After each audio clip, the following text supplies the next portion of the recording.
Hey, so happy to have you guys here on our live. We're here talking about our upcoming summit, The Confident Leader, and it will be on February 18th, this Wednesday, this Thursday, this Friday. So February 18th, 19th, and 20th from 4 to 6 p.m.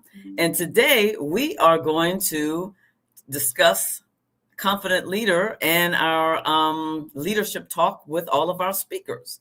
We have Alyssa, we have Jesper and Alex, and we're going to be so glad to hear what they have to share. Wonderful news. Again, I'd like to invite you to join. We have information in the chat.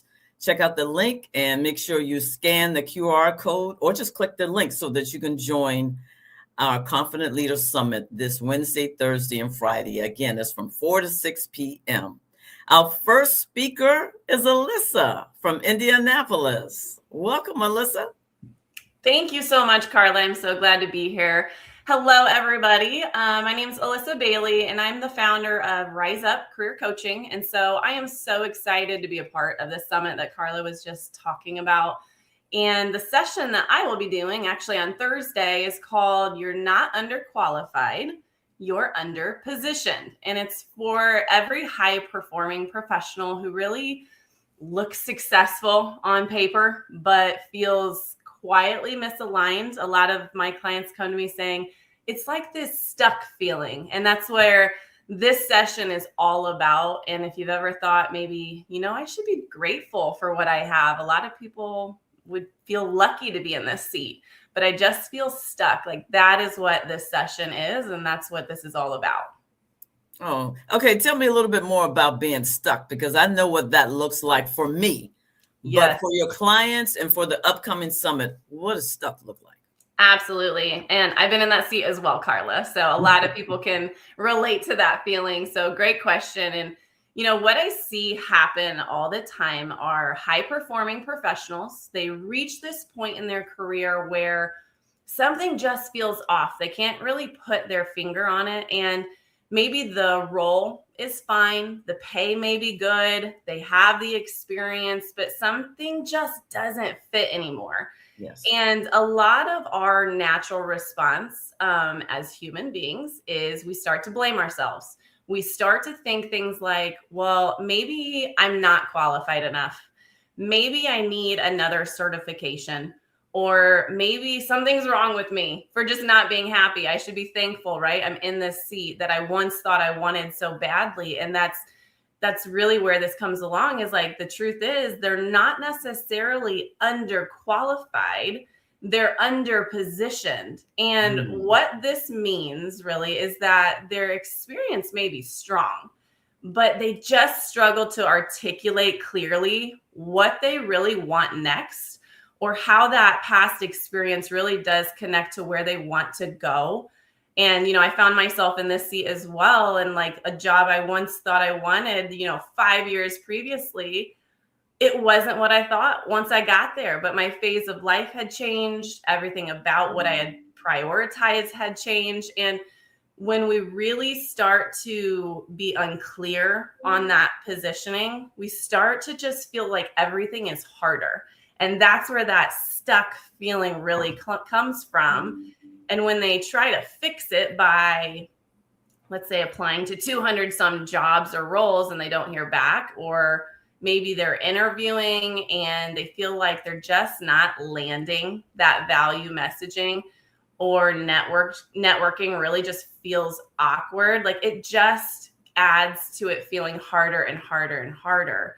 But it's not because you're not good enough, right? It's not because you don't have the qualifications necessarily.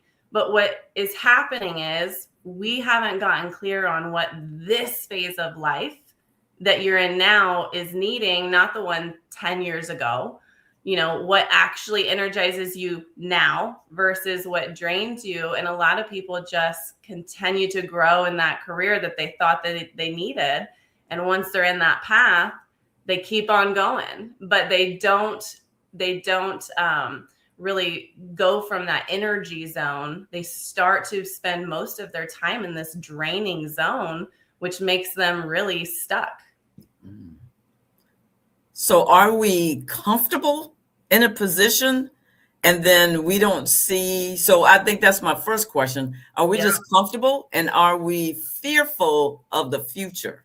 100%. And I think now more than ever, right? Everybody's out there talking about how hard this job market is. And, I've worked, sometimes it's 15, 20, 25 plus years in this role in this specialty. A lot of people have the mindset of, well, if I change now, if I pivot now, I'm just losing all of that.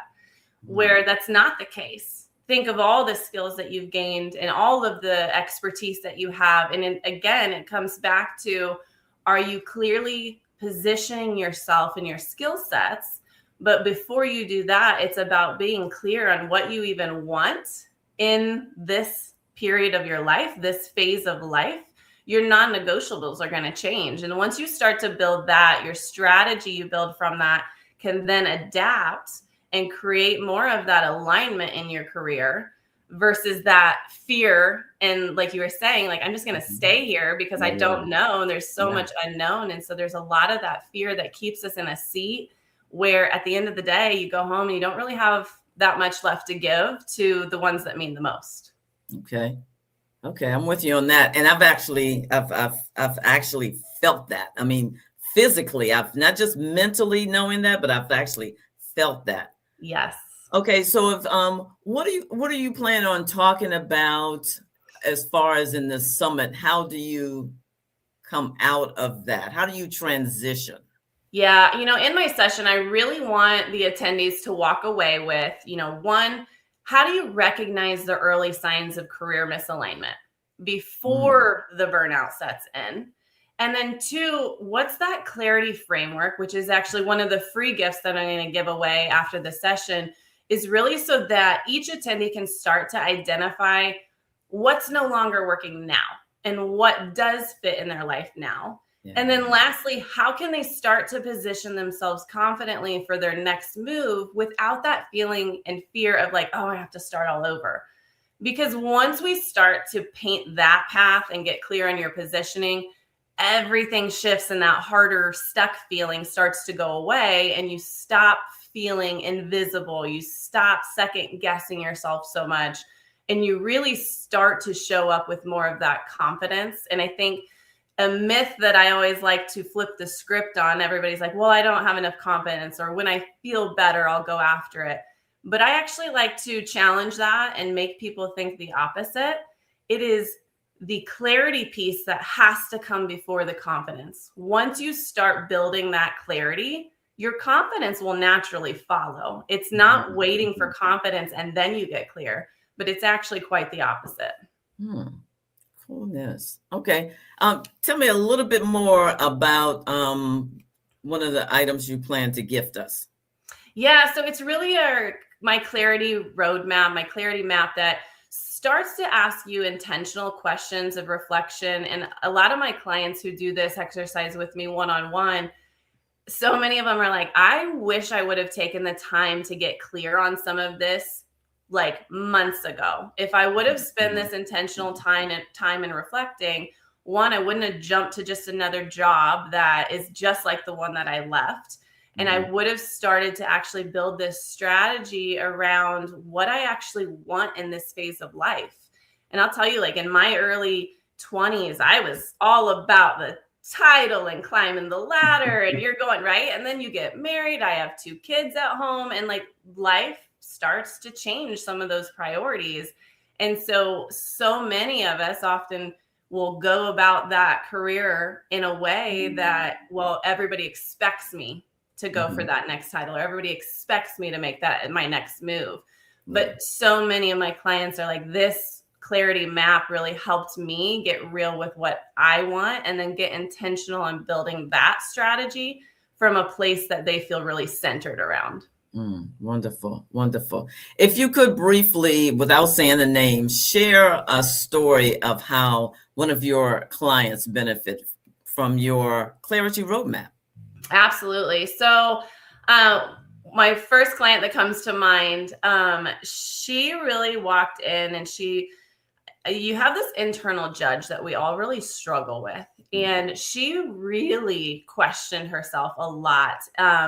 most talented project manager that I had ever worked with. And she really just had so much to bring to any organization who'd be lucky to have her. And, back in my day, me hiring, like I totally would have hired her. Mm-hmm. But she just didn't understand internally that value she brought to the table. And so when we really got clear and went through this map together and started to get intentional in these reflection conversations, she started to understand how she could articulate her value in a way that felt authentic to her. And she finally started to uncover, like, wow, you're right. I do have so much that I can bring to the table. And just building that confidence and understanding, she was able to see that she, one, has a lot to bring to the table, but two, it wasn't that she was in the wrong role. She was just in the wrong organization and industry. And so when we started to build that map together, we started to draw some parallels to areas that, again, would energize her and get her out of the space that doesn't lead into a lot of her strengths, but then she can take those skills and then go get them. And that's where she was able to end up in a role where now she had a supportive organization. She was in a role that lit her up. And she finally felt that self-confidence that she'd been lacking for quite some time. Beautiful. Thank you, Alyssa. And what day are you speaking on again? I will be speaking on Thursday at 4:45 Eastern time. So I hope to see everybody there. All right. Don't forget, make sure you join our Leadership Summit, The Confident Leader, and Alyssa will be there on Thursday at 4:45. Thank you for your time, Alyssa. Thank you. We're going to bring to the stage Jesper. Jesper's on the West Coast outside of LA. We were just talking about, hopefully I'll be able to get to the Super Bowl. We'll see next year. Next year, maybe I can look you up, Jesper, and say, hey, let's go get some coffee, Jesper. Carla, that would be very exciting. Jesper, thank you again. We had a session last Wednesday, but I'm glad that you're back. And I'm glad that, it's 10:14, so it's 7:14 on the West Coast. That's early. Thank you for your endurance. Well, I'm up, but Carla, want to thank you for having me today. And this reminds me, I was on I had a recent conversation on a podcast, and the host had asked me, Jesper, why are leaders not as effective as they could be? And as I thought about that question, I realized it's because, one, there's no formal education piece in formal education. And two, even in businesses, there's no formal programming. Unless an employee is working in a Fortune 500 company, there are leadership programs, but not that many people have that opportunity to work for a Fortune 500 company. So what that means is this summit is very timely because it's giving leaders, and especially emerging leaders, the opportunity to really gain that understanding of how to become a more effective and efficient leader. So Carla, thank you for, I want to thank you and Ash for organizing this conversation this week. Yeah, absolutely. You hit it on the head. First of all, you're welcome. But also, you're absolutely right. Just as far as it's just not available. I had to search around myself, to actually, when I found out, Carla, you're a lousy leader. So what do I need to do? So I had to do the exact same thing. And this event, you worded it perfectly. This event is for those because it helps you no matter what level, an emerging leader, mid-level, CEO. At that level, you can always grow. Sometimes people think that, I could just top out. No, you will continue to learn leadership, while you still have breath in your body. So Jesper, share a bit with our audience what you plan to talk about this week. Absolutely. So this week, I am talking about a topic that I'm very passionate about, and it is navigating the future of team leadership. And leadership has evolved over time in at least 5 phases. And the first phase was survival. When we were cave people, we followed the strongest person because they could keep us away from danger. They were not necessarily demanding or commanding. We just adhered to them because if we didn't listen to the strongest person in the group, we would end up as dinner for a saber-toothed tiger. Then it evolved to monarchies where society had kings and whatever they said, you had to listen. And if you didn't listen, that they could just take you away. And third was as we moved into the Industrial Revolution, that was the command and control style, similar to the monarchy, but for command and control in the Industrial Revolution, it was more about efficiency. They wanted people to get results, but at the same time, they were still stepping over people. And as we moved on to that, moving on to the modern workplace, stage 4 is incentive-based leadership, where leaders and managers started to believe that in order to motivate employees, maybe it was the benefits and perks. Maybe let's give our employees movie nights. Let's give our employees the social hour. Let's give our employees bring your dog to work day. Let's give them pizza night. But we realized over time that wasn't enough. So as we're moving into the future, this 5th phase, this new phase, it's the leadership of inspiration, really understanding what drives other people. It's not the incentives. It's not the movie nights. It's not the pizza nights. It's this sense of purpose, this sense of why, really giving the employees and team members the opportunity to understand that big picture that really gets them excited and motivated. So when we talk about the future of leadership, it's really becoming a leader who can inspire and motivate others based on that grand vision of what the future looks like for everyone. Okay, Jesper, you had me on that. Bring your dog. You know that's gonna stick in my mind. I never had an instance where I say, "Hey, let me give you an incentive. Bring your dog to work day." And I forgot that is a thing. But you make a good point, because I did a lot of that myself. You give incentives, but you really, as a leader, you can inspire, and you can inspire without giving an incentive. I mean, that is beneficial. And then once you inspire people, you tend to see them grow, whereas they will leave your nest, and you may feel at the same time, oh my gosh, I would hate to lose that person. But that's the reason why you inspire them, so they can be their best selves, and they can go out into the world, and they'll have a part of you, but they're really themselves, and they can grow and develop. So I'm with you 100%. So give me an example of how you would inspire, through your talk, how you would inspire your team or a team member. Absolutely. So let's say for an organization, we have meetings with our teams. Instead of saying two things, instead of saying we're number one, that could throw people off, because number one in what? That doesn't really provide any specifics. So you really do want to provide specific results that you're striving for. And the other thing is, for many organizations today, what really motivates a company, it's more than just profit. It is what the company is striving for.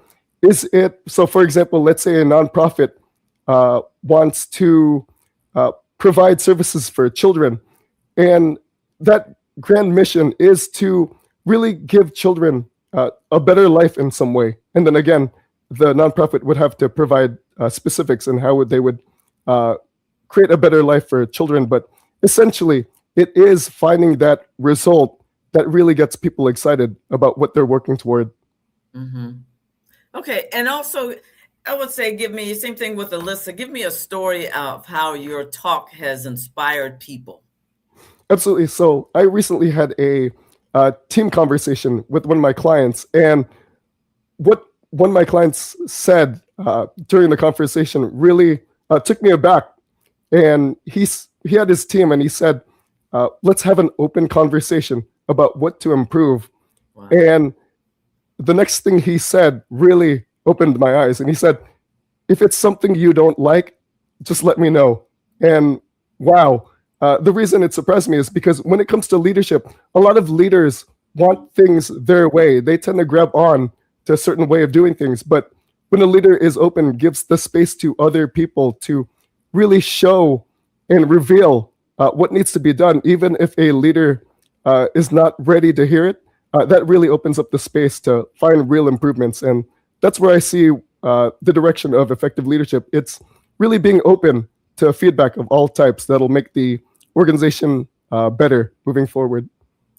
Yes. So with that, I don't know if the statistic has changed, but I remember a few years ago, a statistic was that a CEO, 4%, how does it go? I'm saying it wrong already. A CEO only receives 4% of the information that's shared within the organization. And that could be because of fear or just, and I'm saying fear from the team member sharing the information because they're scared. If I tell the truth, we could collapse within the next 90 days. But it could be out of fear. It could be out of, a sense of I'm too low level to share with the CEO what's really happening.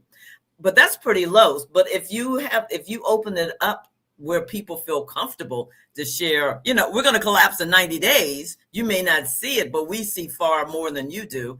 That would help the CEO tremendously. What are your thoughts a little further about that? Absolutely. And there is an official term for that. And it comes from Daniel Goldman. He's the author of all the emotional intelligence books, an early pioneer of that. And he calls it CEO disease. And that is that impact where the top leaders are not getting that much of that honest feedback because other team members have that fear of losing their job. They have that fear of maybe retaliation, or maybe a leader might continue to disagree. It does have an impact because the leader does not see the big picture. Many times they'll think things are better than they actually are, and they'll fall into traps and other dangers that are hidden to them. So it is very important for leaders to be open to all types of feedback and to intentionally create that space. And when I say intentional, that is a big part of the leadership for the future, being intentional about how they lead others. Wonderful. Thank you, Jesper. And what day are you speaking on? So I will be speaking on Friday. I will be the second speaker. All right. Jesper, thank you so much. Can't wait to hear from you on Friday. Looking forward to it. All right. Thank you. So next we have Alex Dumas from the beautiful state of North Carolina. Isn't that true, Alex? That's right. The greatest state in the United States, according to me. I don't know if that's true or not, but we're going to hold. According to Alex. Wonderful. Yeah. Alex, it's wonderful to have you here. Thank you so much for joining us. Please share what you're going to talk about during our Leadership Summit this week. Yeah, for sure, Carla. I'm excited to be with you all. And my talk is called Win from Within. So WIN, that's an acronym. It's a framework. You're going to learn more about that on Wednesday afternoon when I'm first to bat. But yeah, Win from Within. And we're going to look at how high-performing leaders build unshakable confidence under pressure. And what does that pressure look like? Take your pick, right? We have our personal pressures. I'll speak for myself, right? I'm a husband. I'm a father of two. So that already brings in pressure of being at this event or making sure that I'm guiding, encouraging my kids and complimenting my wife and just family dynamics. That on the personal side. Professionally, take your pick, right? Your stakeholders, you have your employees, you have your frontline staff, you have everyone around you, right? As we deal with people, I say this often, people are people, and you got to love them sometimes despite themselves. And as a leader, trying to hold space for so many different personalities and dynamics and situations, and at the same time, take time for me. How do I fill my cup? How do I breathe life into myself and speak life into myself so that I can be effective? And yeah, when it comes to pressure, it's everywhere around us. Yeah, I'm with you on that. So how do you move from, I would say, the pressure point, and I'm talking about during your talk, how do you move from the pressure point to the point where they feel, and I'm going to take a word from what Jasper used, inspiration. So how do you move from pressure to inspiration?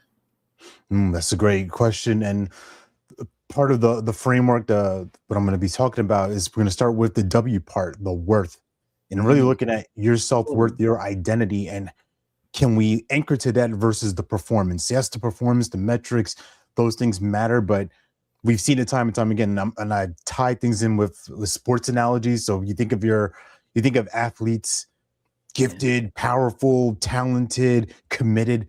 But aren't there some stories, Carla, where some athletes are doing great, but yet they fall apart? they get arrested here, they have a domestic violence charge, they have drug use, and you're like, they have it all. Yeah. Why is this person falling apart in this case, right? And we've seen it with CEOs, we've seen it with regular business folks. Like, they have it all on paper, but yet they self-sabotage, they kind of destroyed their lives. Well, what's the difference there? What are they inspired for? We've heard this word a couple of times. Jesper shared it. Intentions. What's the intention? What's the focus? What's the actual commitment to excellence, to thriving, to building a real community or building a real culture that grows together? So when you come from that place, it's easy to transfer that to employees. I remember years ago when I worked in the nonprofit space as a manager for residential facilities. We're talking about people with autism, cognitive impairment, traumatic brain injuries, and staff coming in. It's tough work. It's hard work. You're helping these individuals with everything, with medication management, with daily living skills, and sometimes they can get physically aggressive, right? And you have to kind of just put on the professional hat, like, all right, this person's swinging on me, this person's mad, they're throwing stuff at me, and you just gotta block it out, remain a pro, and serve them.